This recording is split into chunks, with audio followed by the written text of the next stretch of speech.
Sa ating ulat panahon, palabas na ng Philippine Area of Responsibility ang low pressure area na nasa bahagi ng Palawan. Gayunman, makararanas pa rin daw ng pag-ulan ng ilang bahagi ng bansa. Live mula sa tanggapan ng Pag-asa sa Quezon City, saksi si Jay Sapale. Jay?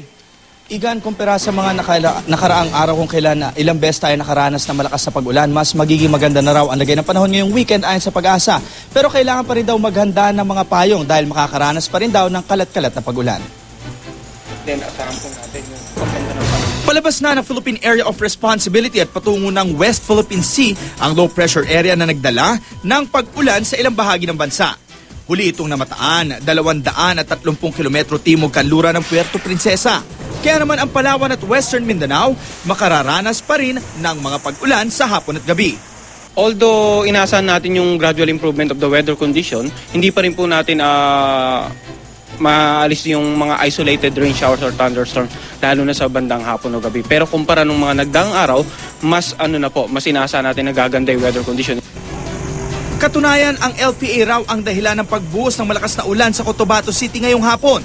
Dahilan upang magbaha sa ilang kalsada. 2 oras itong tumagal at sinabayan pa ng paghampas ng malakas na hangin. May mga biglaang paglakas din ng ulan sa Kidapawan City ngayong maghapon. Bagamat nakipagsalitan daw ito sa mainit na sikat ng araw. Bukod dito, may umiiral ding buntot ng cold front na makakaapekto naman sa Northern Luzon.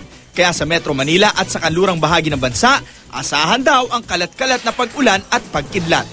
Bukod dyan, nagbigay ng babala ang Pag-asa sa posibilidad ng flash floods sa silangang bahagi ng Northern at Central Luzon, gayon din sa silangang bahagi ng Visayas at Mindanao. Mula rito sa Pag-asa, ako si Jay Sabale, ang inyong naging saksi.